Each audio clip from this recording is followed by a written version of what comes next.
hoje aqui para a Casa Espírita Caminho da Luz de Botucatu, nesse dia 26 de fevereiro de 2023, 9h30 da manhã, é Apocalipse, ou Apocalipse de João.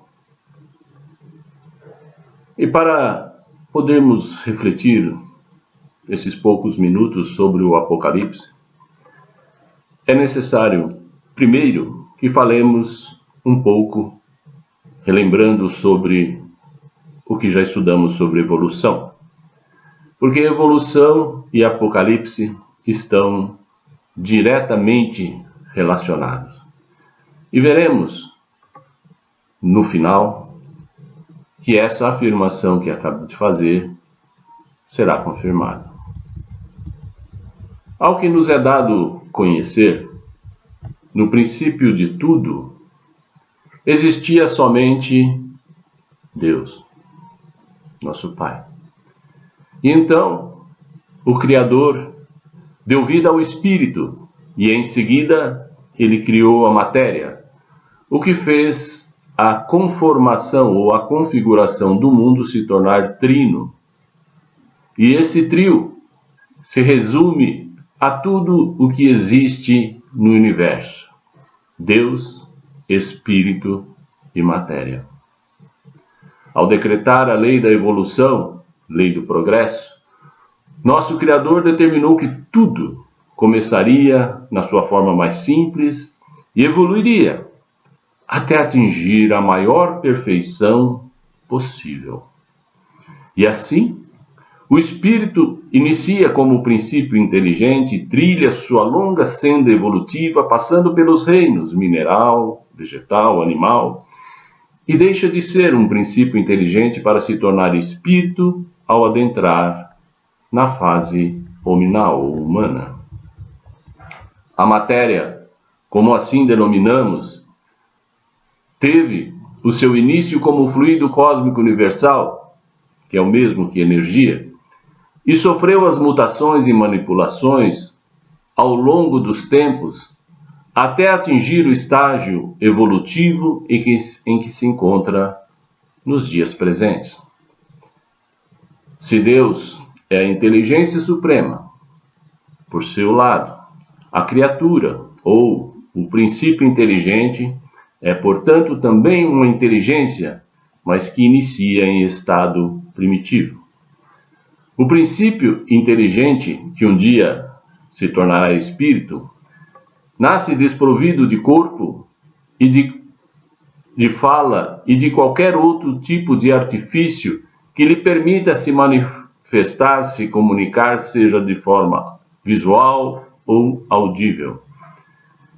Para conseguir isso, o espírito tem que se valer dos fluidos, manipulando-os através do seu pensamento e da sua vontade, construindo o habitat do espírito, que é o corpo espiritual, e também o habitat desse corpo, que vai ser também o corpo físico, com o planeta no local onde ele estiver encarnado. Ambos de uso extremamente necessários para o seu autoaprendizado durante o seu progresso evolutivo. Os fluidos seguem também o seu curso, sendo constantemente criados por nosso Pai e evoluindo sempre, transformando-se através da condensação ou aglutinação em meteoros, cometas, astros, estrelas, planetas e tudo o que tem dentro de cada um desses astros. Fica então assim evidente que o espírito, para se desenvolver, para evoluir, depende da matéria, e para isso necessário se faz que a matéria também esteja sujeita à lei do progresso, que se aprimore, e assim tanto o espírito, os corpos dos espíritos, como também os astros planetários, estão sempre em constante evolução. Lavoisier, o pai da química moderna, no século XVIII nos ensinou que Na natureza nada se cria, nada se perde, tudo se transforma. O que ele quis dizer com isso? Ele quis dizer que uma coisa deixa de ser como era, mas não deixa de existir, pois ela vai existir de uma outra forma transformada. Então, tudo deixa de ser como era para ser de uma outra forma transformada, não deixando assim de existir. Então, nada se perde. Kardec, questionando, na pergunta 728 do Livro dos Espíritos, ele argui os espíritos superiores assim: a destruição é uma lei da natureza? E a resposta: é necessário que tudo se destrua para renascer e se regenerar, porque isso a que chamais destruição não é nada mais que transformação, cujo objetivo é a renovação e o melhoramento dos seres vivos. Então, tudo que vemos ou ouvimos sobre destruição, transformação, regeneração, renovação, está tudo vinculado. Kardec questiona na 41. Um mundo completamente formado pode desaparecer? E a matéria que o compõe? Espalha-se por todo o espaço? Resposta: sim. Deus renova os mundos como renova os seres vivos. Então, Deus renova tanto os seres vivos como os mundos o tempo inteiro. E na questão 737, olha que interessante essa pergunta. Com que fim Deus castiga a humanidade com flagelos destruidores? Olha essa pergunta vindo diretamente de encontro com o tema de hoje, Apocalipse. Então, com que fim Deus castiga a humanidade com flagelos destruidores? Resposta: para fazê-la avançar mais depressa. Não dissemos que a destruição é necessária para a regeneração moral dos espíritos, que adquirem em cada nova existência um novo grau de perfeição? E lá na 783, a pergunta é: o aperfeiçoamento da humanidade segue sempre uma marcha progressiva e lenta? Eles respondem: há o progresso regular e lento, que resulta da força natural das coisas. Mas, quando um povo não avança o quanto é esperado, Deus lhe provoca, de tempos em tempos, um abalo físico ou moral que o transforma. Então, quando o avanço, a evolução não é a esperada para aquela época, Deus, de tempos em tempos, provoca um abalo físico ou moral que transforma esses espíritos. Então, estamos vendo aqui que nós já estamos entrando com essas perguntas e respostas no que originou, o que origina os Apocalipse. Então, de tempos em tempos, disse na resposta. Mas, de quanto em quanto tempo? Bem, quando nós falamos em tempo, temos que nos atentar que tudo na vida é cíclico. E um ciclo quer dizer um período de tempo. Então, o movimento de rotação da Terra em volta de si mesmo é um ciclo de 24 horas, com períodos de manhã, tarde, noite, aos quais denominamos de período de um dia. Já o movimento da Lua em volta da Terra, que é chamado de revolução, movimento de revolução, é de 4 semanas, com ciclos de 7 dias, chamados lua nova, crescente, cheia e minguante, totalizando 28 dias, que é um mês lunar, 4 semanas. O movimento de translação da Terra em volta do Sol é de 365 dias, que são 12 meses ou 4 estações, primavera, verão, outono e inverno. Todos esses ciclos acima citados são denominados de ciclos astrais. Vejamos outras denominações e outros tipos de ciclo. Um dos que mais nos interessa é do povo hebreu.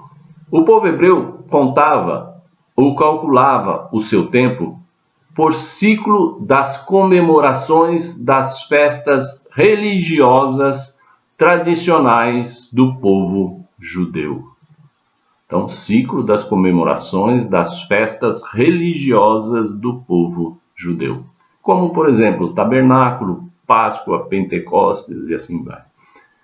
Então, é por isso que é conhecido também a religião dos judeus como religião do tempo. Para a gente entender, então, as profecias já com essas informações, nós temos que aprender mais alguma coisa dos costumes. Uma delas é a metáfora do 7. O número 7 é um número perfeito para os ciclos temporais.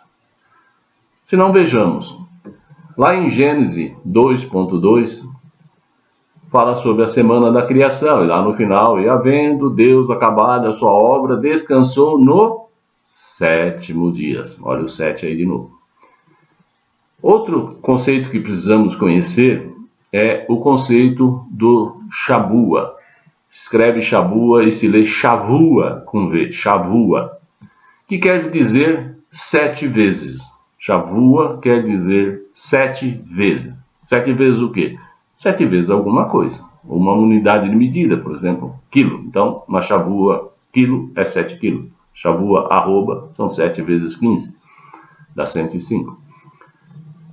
Então, Shavua é um período de 7 unidades, que também pode ser dia, semana, mês, ano e assim por diante. Eles trabalham com essa Shavua, tempo, de uma forma fragmentada. Por exemplo, a Shavua diz que é 7 vezes alguma coisa, eles dividem por 2. 7 dividido por 2 dá 3,5. Então, eles contam assim, esses 3,5. Um tempo, mais 2 tempos, são 3 tempos. E mais meio tempo, 3,5. 2 vezes 3,5 dá 7. Então, é tempo, mais 2 tempos e mais meio tempo.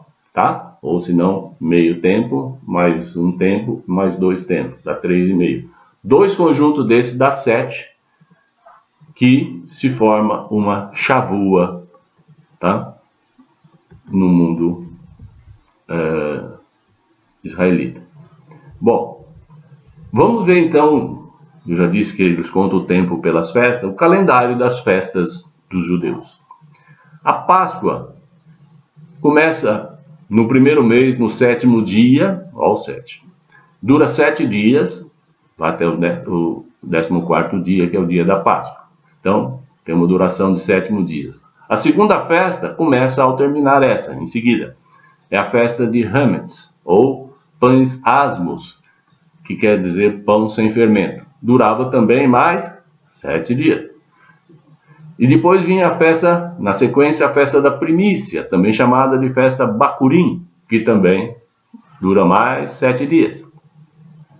E depois vem uma festa mais tradicional deles, que é a Pentecoste. Eles chamam de Shavuot. E ela começa 7 semanas depois. Então, 7 vezes 7. 7 semanas depois, 49 dias depois. E em seguida essa festa, que começa no primeiro dia do 7º mês. Ao 7 de novo.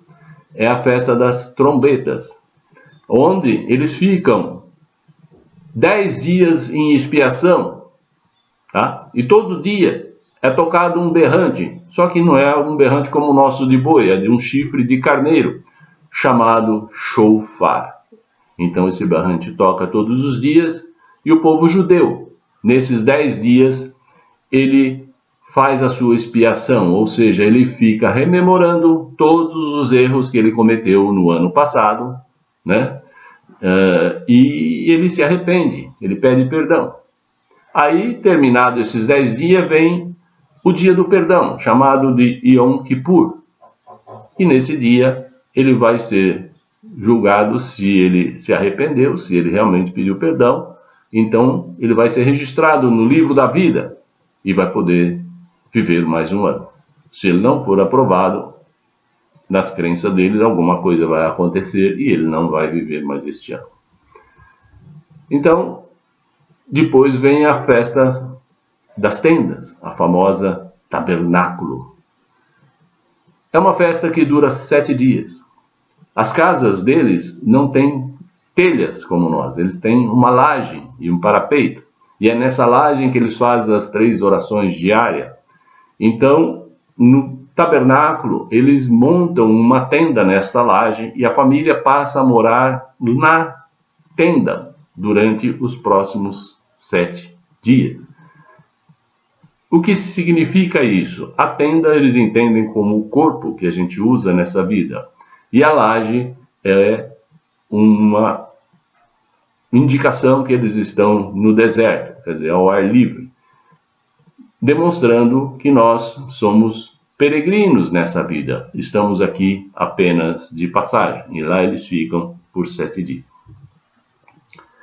Sabendo disso, nós vamos ver que os ciclos da evolução do povo, segundo esses estudos, é o entrelaçamento, é uma combinação das simbologias dessas festas judaicas e os ciclos dos movimentos dos corpos celestes, que nós falamos ali atrás, combinados com uma escala definida. Então, nós vamos ver assim, que através dessa combinação, baseadas numa escala, que as equações proféticas são 7 shavuas. E a escala para essas shavuas não é nem dia nem mês, é um ano. Então, uma shavua anual. Com isso, quando nas escrituras consta shavua dias, então se fala lá, shavua 100 dias, tá? Então é 7 vezes 100, tá? Então seria shavua 7 vezes 100, 700, mas como ano, 700 ano, ok? No final tudo se traduz por ano. Então eles chamam shavua dias, vai dar 7 anos. Shavua semana é 7 vezes 7, vai dar 49 dias, que o dia se transforma em ano, fica 49 anos. Shavua mês, 7 vezes 30, 210 anos, e assim vai. Shavua ano é 7 vezes 360, o ano deles com 360 dias. Dá 2.520 dias, ou 2.520 anos. Depois a shavua do milênio, 7 vezes 1.000, 7.000 anos. E a shavua da era, é 7 vezes um número indefinido, que é uma era. Então esta é usada, por exemplo, na semana da criação. Então, no primeiro dia, fez-se, por exemplo, a luz. Então, a era em que se levou um tempo determinado para se fazer a luz. Ok? E assim, cada um dos dias da semana da criação é uma era, tá? E dá uma shavua da era. Se nós formos lá no livro de João e pegarmos a estrutura dele lá do Apocalipse, nós vamos encontrar o que eles chamam de 7 vistas. A primeira das 7 vistas, olha o 7 sempre, gente, é as 7 epístolas que foram feitas para 7 igrejas. Depois, a segunda dessas vistas é os 7 selos.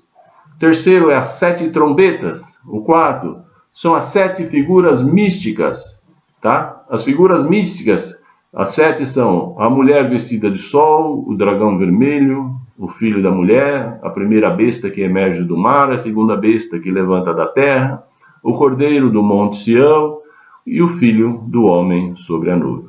Essa é a quarta, né? E a quinta é o derramamento das... quantas taças? 7 taças.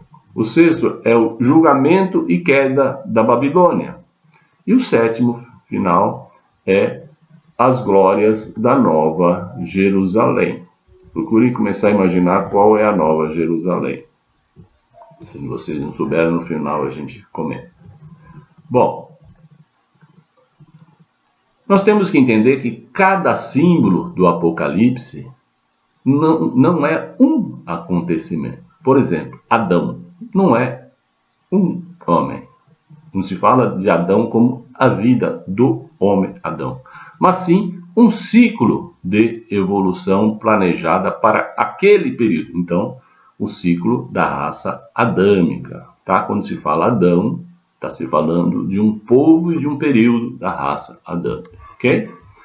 Então, nesse período, fatos similares ou erros da nossa parte, da humanidade, são cometidos. A gente reencarna e recomete o erro, reencarna e recomete o erro, vai repetindo, tá? E eles vão acontecendo e repetindo durante um ciclo. A espiritualidade superior atenta a este nosso pouco desenvolvimento, a essa repetição constante dos mesmos erros, envia para nos auxiliar mentores, anjos da guarda, missionários, também eventos climáticos, doenças e tudo mais que nos possa ser útil para despertarmos e subirmos, ascendermos mais um grau na nossa escada evolutiva. E ao chegar ao término do ciclo, se aquele povo não atingiu o objetivo traçado, aí então a providência divina age com força e rigor necessário para acelerar esta evolução. É o que nós chamamos aprender pela dor, não é isso?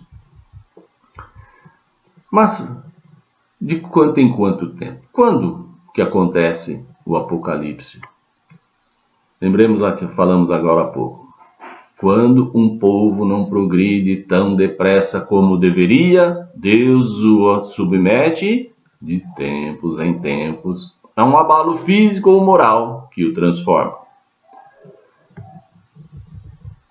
O apóstolo João, com quase 100 anos, teve um transe mediúnico. Jesus lhe apresentou durante esse transe mediúnico vários cenários celestes. Ao retornar ao estado normal, voltar à consciência, João, se lembrando de tudo que Jesus lhe mostrou, coisas que não existiam semelhantes aqui na Terra, ele procurou encontrar palavras que pudessem descrever, né, aquilo que ele viu nesse transe. É óbvio que ele teve muitas dificuldades de encontrar palavras que ele pudesse descrever exatamente o que ele viu. Tá? Mas tudo que ele conseguiu escrever, tudo que ele conseguiu, né, espelhar num papel o que ele tinha visto, tornou-se o livro chamado de Livro do Apocalipse. Bom, como é que se dá essa lei das profecias? Tem uma entrevista extremamente importante na revista LBV, do Chico Xavier, no dia 5 de janeiro de 1954. 1954. E o título é O Ciclo das Gerações. Nessa entrevista, Chico fala de algo muito interessante. Ele disse que o nosso planeta estava passando por um ciclo de 196 mil anos de desenvolvimento, tá, de suas raças. Então, o planeta Terra, tá, estava passando por um ciclo de 196. O que é 196? É 7 vezes 28. Então, 196 mil é 7 ciclos de 28 mil anos. O que é 28 mil anos? 4 vezes 7, 28. 4 ciclos ou subciclos, né, de 7 mil anos. Isso tudo dividido entre as raças dos desenvolvimentos delas aqui na Terra. Então, segundo Chico, e Emmanuel, é lógico, nós tivemos aqui na Terra o primeiro ciclo de 28 mil anos, onde habitou uma raça muito primitiva. Tá? A primeira vida como humano. Depois, no segundo ciclo de mais 28 mil anos, uma segunda raça, só que já não tão primitiva, tá? Menos primitiva. Mais 28 mil anos. O terceiro ciclo de 28 mil anos, nós tivemos a raça lemuriana. O quarto ciclo, nós tivemos a raça atlântica, tá? Só um parentezinho assim. Dentro desses 28 mil anos existe um período de preparação para essa raça que vem, ela vive um período ali e depois se destrói aquele e prepara-se para o outro ciclo de 28. Para entender? Então, uma raça como a lemuriana pode ter vivido 10, 14 mil anos, uma coisa assim.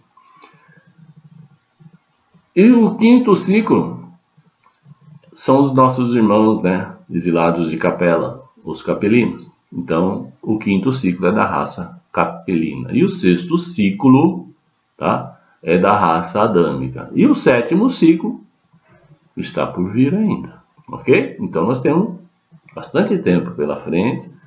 Não precisamos ter medo de apocalipse nenhum. O mundo não vai ser destruído. Ok? Tudo que ele falou se está cumprindo e vai ser cumprido. Mas o Chico perguntou para Emmanuel nessa entrevista e Emmanuel respondeu para ele assim. O Chico perguntando: quando foi que os capelinos vieram para a Terra, os exilados? Aí o Emmanuel respondeu: há 11 mil anos antes de Cristo. 11 mil anos antes de Cristo. Aí ele perguntou novamente para Emmanuel: e a raça adâmica? Quando que começou aqui na Terra? O Emmanuel respondeu: 4 mil anos antes de Cristo. Opa! 11 mil os capelinos, 4 mil a raça adâmica. 11 menos 4 dá quanto? 7 mil anos. Ou uma semana profética de 1000 anos cada dia. Ok? 7 mil anos. Muito bem. Então, o que nos interessa aqui é falar desse período mais curto. Então, raça adâmica, 4 mil anos antes de Cristo. Vamos entender então essa semana da raça adâmica, uma vez que a capelina foi 7 mil anos, vamos ver como é que será a adâmica. Fazendo então, continuando de 1000 em 1000 anos, a chabua na escala do milênio, nós tivemos 4 mil anos antes de Cristo, né, a raça adâmica. 2 mil anos depois de Cristo, a raça atual, nós, né, de Jesus para cá, nós estamos no ano 2000. Então, para inteirar 7, falta 1000, ok? Então, tem mais 1000 anos, ou até o ano 3000, para completar essa semana, tá, da escala evolutiva da nossa geração. Tá? Então, temos pelo menos mais 1000 anos dessa nossa geração. Bom, para a gente ver se tudo o que aconteceu está dentro do que eles chamam de chavua, vamos lá. Há 4 mil anos atrás nós tivemos Adão, ou a raça adâmica. Há 3 mil anos atrás, ou seja, 1000 anos depois, 3 mil anos atrás, antes de Cristo, 3 mil anos antes de Cristo, nós tivemos uma coisa que ficou muito evidente, muito destacado na época, um grande acontecimento, foi a vida de Enoque e o arrebatamento de Enoque. 1000 anos, então, depois, né, da queda de Adão, do início da raça Adão. E 2000 anos depois de Enoque, nós tivemos o primeiro templo de Salomão construído. Aí ele foi destruído e 500 anos depois foi construído pela segunda vez o templo de Salomão. Então é 1000 mais 2000, tá? E mais 500. Opa, primeira metade da semana de 7 mil anos, 3.500 anos. Como é 4 mil anos antes de Cristo, a raça adâmica, então falta mais 500, mais metade, certo? Essa metade foi os 500 anos de preparação para a vinda de Jesus. Aí nós tivemos Sócrates, o que e tal.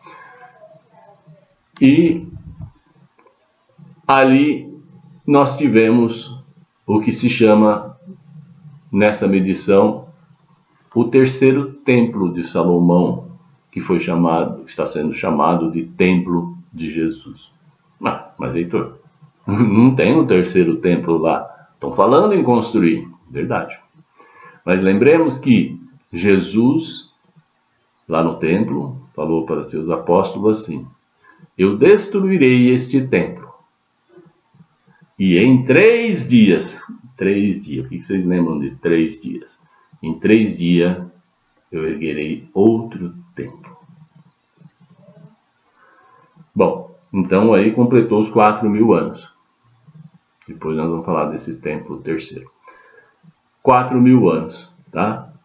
Até hoje nós temos mais 2.000 anos. Esses 2.000 anos é chamado de o arrebatamento da igreja. O que quer dizer arrebatamento da igreja? É o processo de espiritualização do povo, tá? Então, a igreja vai ser arrebatada. Bom, esse arrebatamento já está acontecendo há mais ou menos 160.000 anos. 160 anos, perdão. Olha eu falando em Shabu aí, multiplicando por 1.000. E depois, daqui a 1.000 anos, nós teremos o ano 3.000, que nessa medição é chamado daquilo que denominaram juízo final. É onde todos nós seremos julgados e vamos ascender para um planeta, vamos só ascender com a ascensão do planeta Terra, ou vamos ser exilados. Fomos exilados de Capela. Essa semana adâmica nos mostra a previsão da duração do ciclo dos homens pecadores aqui na Terra. Paulo disse que por um homem entrou o pecado no mundo, tá? No caso, Adão, tá? Então, a raça adâmica. E por um homem o pecado vai sair do mundo, Cristo, ou seja, o pecado vai sair pelos cristãos. Muito se fala no Apocalipse sobre a volta triunfal do Cristo governando todos os povos da terra. Quantas pessoas inocentemente ficam imaginando que o Cristo voltaria em carne novamente. Mas Cristo já veio. Cristo, quando diz que destruiria aquele templo e em 3 dias construiria um novo, ele construiu o seu templo em 3 dias. Destruiu na cruz e construiu 3 dias depois. Ok? Quando ele nasceu, 3 dias depois. Ok? Então, a cruz, tá? E a volta dele, 3 dias depois, foi o que realmente deu força ao povo cristão. Com isso, ele criou um templo dentro do nosso coração. Sabemos que, após isso, esse templo foi esquecido. E o nome Cristo foi usado para estimular guerras, também disputas religiosas.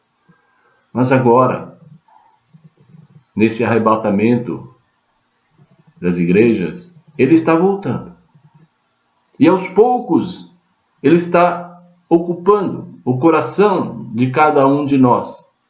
E este é o lugar em que Cristo terá o seu trono, governando todos os povos da terra. Qual o objetivo das profecias? Emmanuel, por intermédio de Chico Xavier, pediu-nos que, para analisarmos qualquer que seja das profecias, examinemos primeiro a parábola de Jonas. O que diz a parábola de Jonas que possa nos ensinar assim? Os assírios invadiram a capital do norte, mataram e escravizaram todo o povo. Deus disse a Jonas: vai a Nínive, capital dos assírios, e avisa aquele povo que eles serão todos destruídos. E avisa também que a única condição de salvação é que eles se arrependam. Jonas estava feliz, né? Porque ele se veria vingado, pois o seu povo tinha sido destruído pelos assírios. Então ele vai até Nínive e, como ele tinha lá o dom de profecias, ele chama o povo na praça e traga uma profecia de Deus para vocês.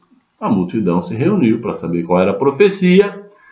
Aí, quando estava aquela aglomeração toda, ele fala: Deus manda avisar que vocês serão destruídos. Aquele tumulto geral, todo mundo com medo. Afinal de contas, ele era um profeta.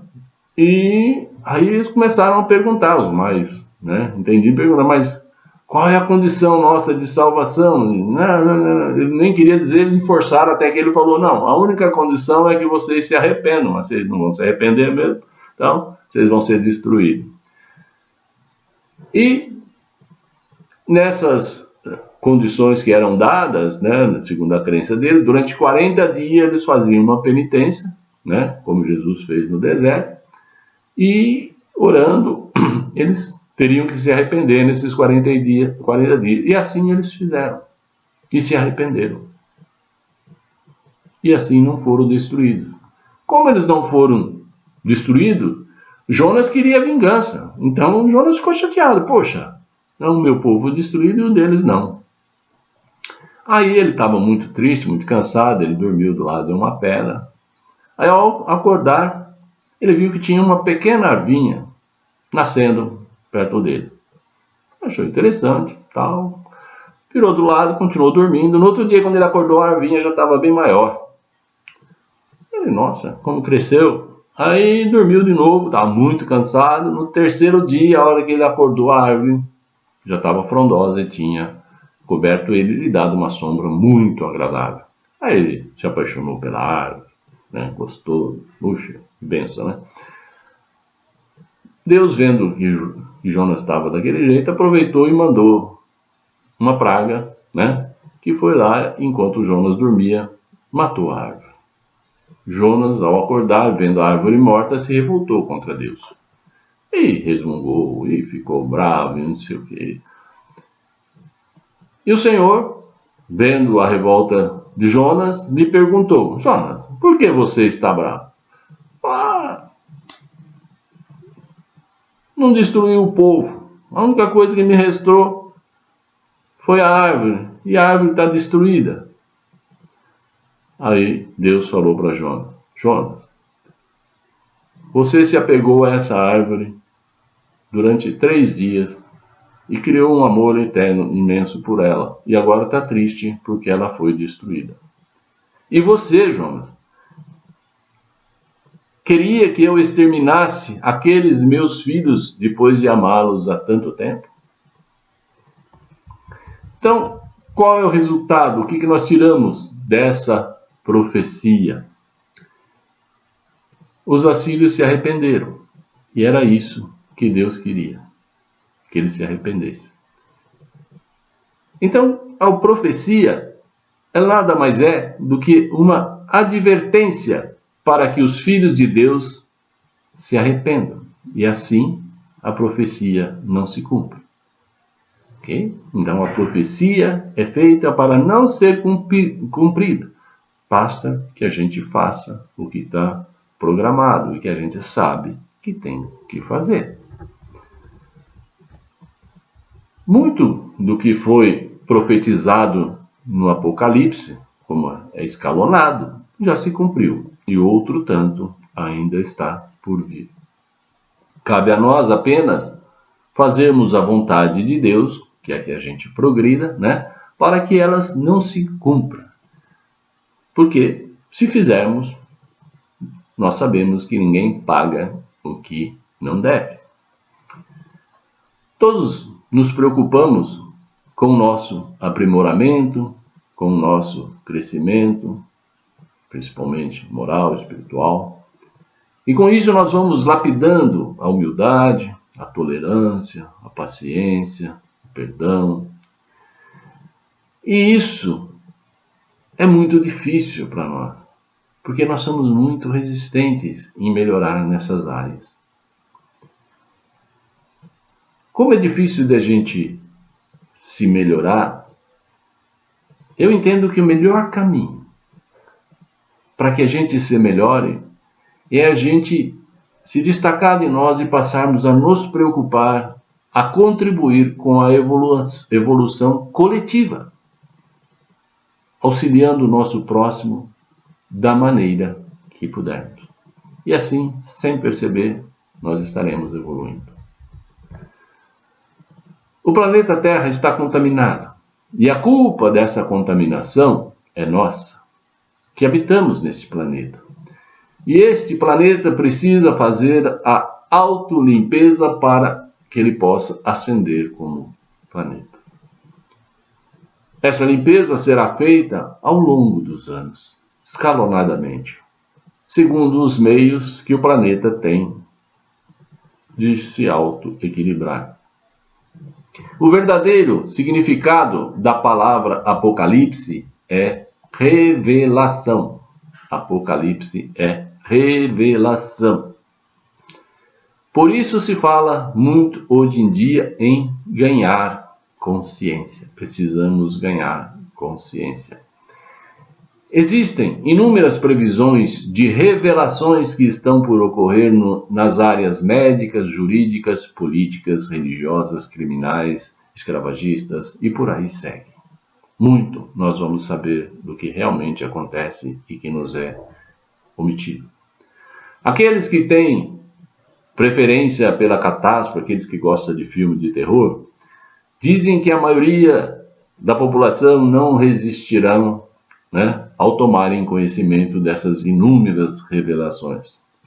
Já os mais otimistas vislumbram um mundo cada vez melhor, com muita paz e harmonia, o que me soa muito mais coerente, já que tudo se destina ao progresso e à evolução. Sabemos que o mundo sempre conviveu com acidentes, epidemias, guerras e muitas dificuldades. E a humanidade sobrevive até hoje. E a cada período nós estamos melhor que o período de antes. Daqui a muitas encarnações nós chegaremos ao ano 3000. E para sermos, entre aspas, aprovados no juízo final, nós dependeremos do grau de espiritualização e de desprendimento material que tivermos atingido. E para tanto, contamos com um reforço necessário, que já nos foi trazido pelo Espírito da Verdade, na década de 1850, a qual foi chamado de a terceira revelação. A primeira Moisés, segundo Cristo, tá? E a revelação do Espírito, a terceira revelação. Revelação 3, Apocalipse, ok? No livro Na Era do Espírito, de Chico e Herculano Pires, Chico fala para Herculano assim: os ministros do Senhor, referindo-se a Jesus, os ministros do Senhor estão cooperando para que alcancemos a segurança com a estabilidade precisa para que o planeta seja realmente promovido a um mundo de paz e felicidade para todos os habitantes. E com esse acalento, esse consolo do nosso irmão Chico, eu encerro a preleção de hoje. Com a alegria e o entusiasmo de quem tem a certeza de que o que está por vir virá no momento em que cada um de nós estivermos preparados para muito aprender com as apocalípticas lições que nosso Pai e os mestres que o acompanham nos enviarem, para impulsionar essa nossa maratona rumo ao tão esperado progresso evolutivo. Sigamos, irmãos, sempre em frente, com muita coragem, com muita confiança e com muita fé. Que Deus abençoe a todos. Que assim seja. Obrigado.